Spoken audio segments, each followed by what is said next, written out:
My name is Samantha, and I was 32 years old when my sister accidentally knocked over my $3,000 wedding cake because I refused to gift her a condo for her 21st birthday. Oops, she laughed. My mom said, "You know how she gets when she's disappointed." I didn't react. That evening, I canceled the lease cosign I'd filed for her last month and froze the moving fund. But the real shock came at 9:42 a.m. when they got the notice. The wedding wasn't extravagant, it was intentional, clean, minimal, paid in full. Mark and I didn't want flash. Just one evening where things felt like they were supposed to. Simple linens, a small guest list, sunset over the lake. I'd save for it slowly, quietly, down to the sand. No help, no contributions, no demands except the cake. 3 tiers, white and gold, sugar lattice, tiny lettering that read Mark and Samantha. $3,000. More than I'd planned, but it was the only part of the whole thing that felt like indulgence. And after the year we'd had, I wanted one thing to feel like more than survival. My sister, Kindra, showed up late, of course. Hair still damp from the shower, heels too high for the lawn.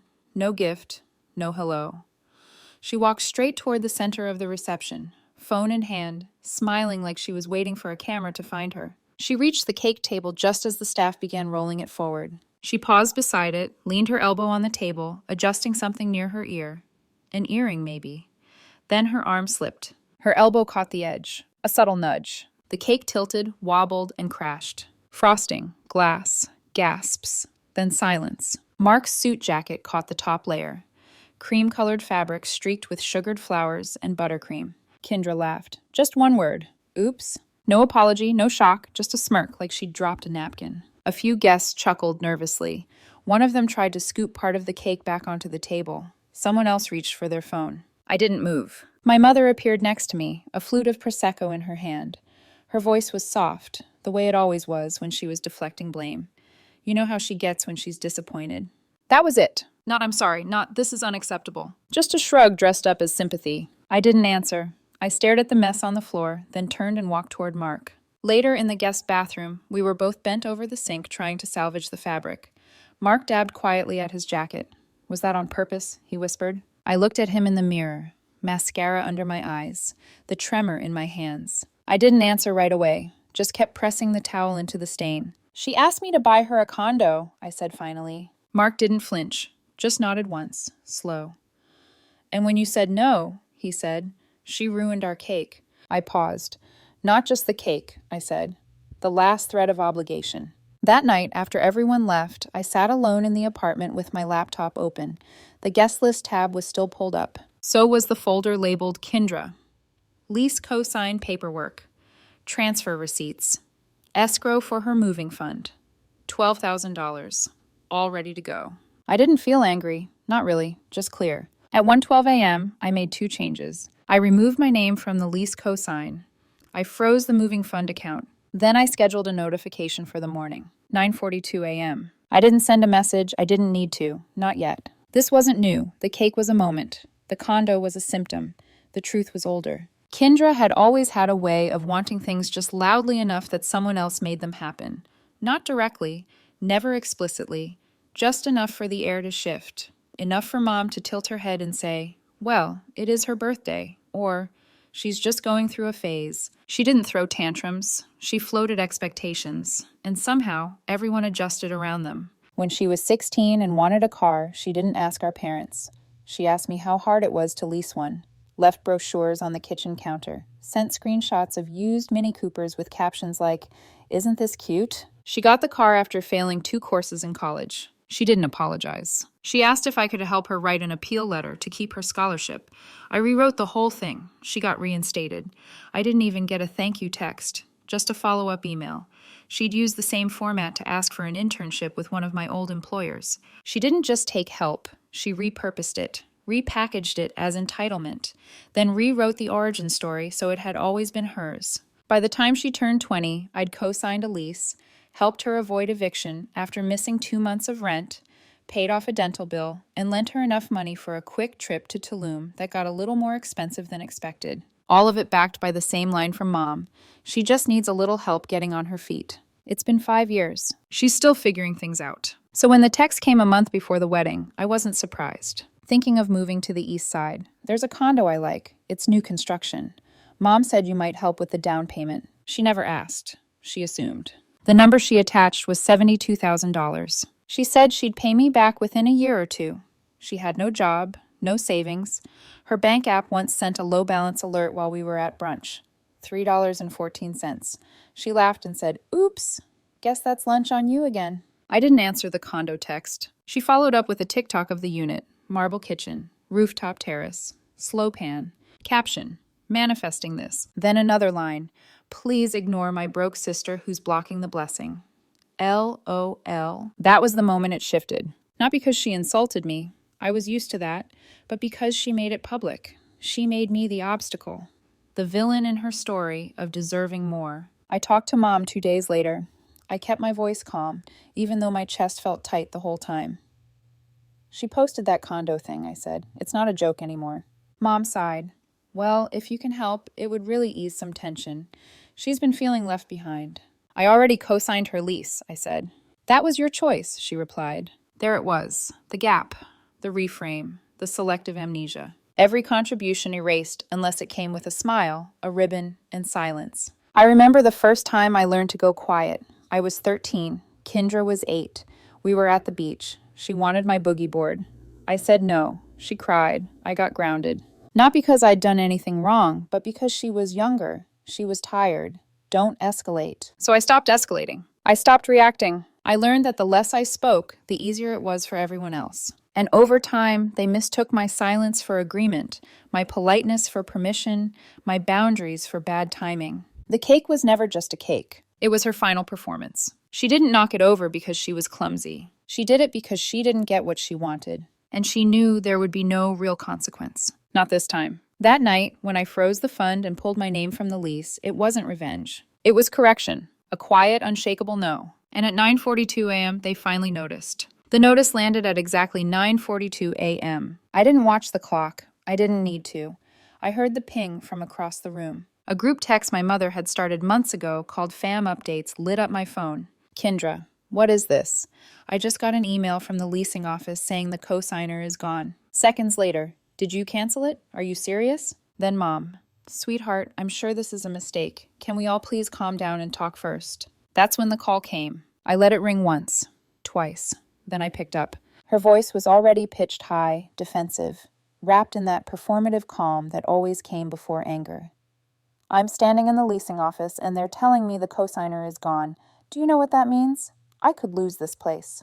I didn't raise my voice. I didn't explain. Yes, I said. I know what it means. A beat of silence. You did this on purpose. You knocked over our wedding cake on purpose. Another pause, shorter this time. She didn't deny it. That's not the same, she snapped. That was a moment. I was emotional. And I'm logical, I said. So I made a logical choice. I don't continue to support people who disregard boundaries. She laughed. Actually laughed. You're so dramatic. It was a cake. Get over it. Then she hung up. No apology, no responsibility, just the same dismissal, now packaged as you're too sensitive. By noon, my mother was at my apartment. No call, no warning, just the buzz at the front door and her voice over the speaker. Please, we need to talk. I buzzed her in, not out of politeness, out of readiness. She stood in the hallway like she didn't recognize the place. Her eyes darted over the bookshelves, the rug, the plant by the window, as if seeing my life for the first time. You really went through with it, she said. I didn't answer. She sat on the edge of the couch, purse clutched in her lap. You've always been the reasonable one, the patient one. That's what made you special. She said it like praise. I heard it for what it was. Control. That version of me doesn't exist anymore, I said, and that's over now. She blinked, like she hadn't expected that answer, like she thought I'd cave once she arrived in person. You can't just abandon your sister. I didn't, I said. I just stopped underwriting her life. Her voice rose for the first time. She's young. She's 21. She's your sister. And I'm your daughter, I said slowly, clearly, so she couldn't twist it. And I'm done being rewarded with silence for being responsible. She didn't cry. She didn't shout. She stood, smoothed her blouse, and said, Fine. I guess we all know where we stand now. Then she walked out. No hug, no parting words, just the sound of the door closing behind her, like a final punctuation mark. But the fallout wasn't over. That evening, my cousin Jordan called. We hadn't spoken in over a year. Just wanted to say, he said, I saw the thread, and I'm proud of you. I blinked. The thread? He texted me the link. Kindra had posted a storytime video on TikTok. Caption: when your sister sabotages your future because she's jealous of your glow up. 10 seconds of fake crying. Lines like, she left me homeless, and she's always hated me, and she never supported me in anything. Then, this is what happens when you outshine the golden child. The comments were a mix of outrage and sympathy. None of them knew the truth. That she'd never been homeless, that she'd lived rent-free for months, that I'd covered every emergency without asking for a cent back. That the only thing I'd ever withheld was silence. I didn't respond. I didn't text her. Instead, I opened my old Google Drive. The folder was labeled receipts, screenshots, emails, transfer records, lease cosigns, proof, all time-stamped, all archived, untouched. I opened my email and drafted a message to her future landlord. Subject: for your records. One sentence, attachments included. I am no longer financially or legally affiliated with Miss Kindra. Last name. Please see attached documentation for context should issues arise. Sent. No emotion, no threat, just information. For the first time in years, I went to bed without checking my phone twice. No anxiety, no guilt, just stillness. Because the thing they never expected wasn't rage. It was detachment. And it had arrived exactly at 9:42 a.m. The story kept spreading. By Friday, the TikTok had over 600,000 views. She posted 2 follow-ups. One where she sobbed into a hoodie sleeve, talking about emotional abuse from a sibling. Another where she stood in front of an empty apartment, saying, she pulled the rug out just as I was about to move in. No mention of the condo, or the cake, or the years of support that came with no strings attached. Just pain packaged for clicks. I didn't respond. Not online, not in texts, not in group chats where cousins whispered things like, I'm staying out of this, but I hope you're okay. Silence has weight, and mine was starting to fill the room. The final break came the following Sunday. We were invited to brunch at my mother's. She called it a family reset. Mark didn't want to go. He knew. He felt it before I did. This wasn't a reset, it was a reset for them, to restore the old dynamics. Me quiet, Kindra excused, Mom mediating, no one accountable. Just back to normal. But I went, because I needed to be sure. The table was set with fresh flowers and fake grace, pancakes, mimosas, tiny bowls of berries, as if hospitality could erase history. Kindra sat at the far end, sunglasses on indoors. Mom moved around like a cruise director, offering coffee with a smile stretched thin. Dad was silent. He always was. No one brought it up. Not the cake, not the lease, not the videos, not the email I sent her landlord, which had already caused the condo offer to fall through. Halfway through the meal, Mom sighed. We've all made mistakes lately. Maybe it's time to forgive. The room held its breath. Mark touched my hand under the table, not urging me to stay quiet, just steadying me. I set my fork down. Okay, I said, let's talk about mistakes. Silence. Let's talk about what it means to destroy someone's wedding cake on purpose. Kindra rolled her eyes. Oh my God, still with the cake. You asked for a condo, I said. I said no. You destroyed the centerpiece of our wedding. That's not a tantrum. That's targeted. She was upset, Mom cut in. So was I said. I didn't go online and fabricate abuse for attention. Dad shifted in his chair. This isn't the place. It's exactly the place, I said, because this is where the manipulation lives. In the smiles, in the gloss, in the let's move on before anyone is held accountable. Kindra stood. You've always hated me. No, I said. I protected you. I carried you, and you weaponized that. Her hands trembled, not from shame, from not getting her way. You made choices. No, I said calmly. I just stopped funding them. Mark and I left without finishing our food. As I walked down the steps of the house I used to call home, I realized something. No one followed. Not Mom, not Dad, not even Kindra. And that told me everything. We drove in silence for a while, windows down, wind cutting through the heat. You didn't have to go, Mark said softly, but I'm glad you did. I needed to see it one last time, I said, to be sure. He looked at me. Are you? Yes, I said, I'm sure. A week later, we moved. A small house outside the city.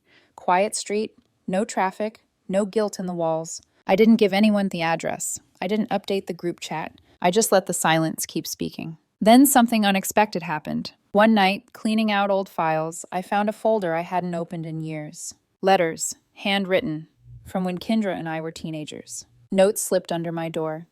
Thanks for picking me up. Don't tell Mom I failed the quiz. You're the best sister. I sat on the floor reading them under a lamp. And for the first time, I let the grief in. Not for the condo, not for the cake. For the sister I used to know. I cried quietly, completely. Then I stood, shredded the letters, and took out the trash. Some things aren't meant to be carried forever. The notice wasn't revenge. It was a legal update, a formality. The same way a final invoice arrives after service ends. Cold, procedural, impersonal. I didn't send it to hurt them. I sent it to remind myself I was done. Apparently, reminders sting harder than threats. At 9:42 a.m., Kindra called. I didn't answer. Then Mom, then Dad, then Kindra again. Then a message. We need to talk. This isn't you. This is her. I stared at the screen. Her. As in Mark. That's when it hit me.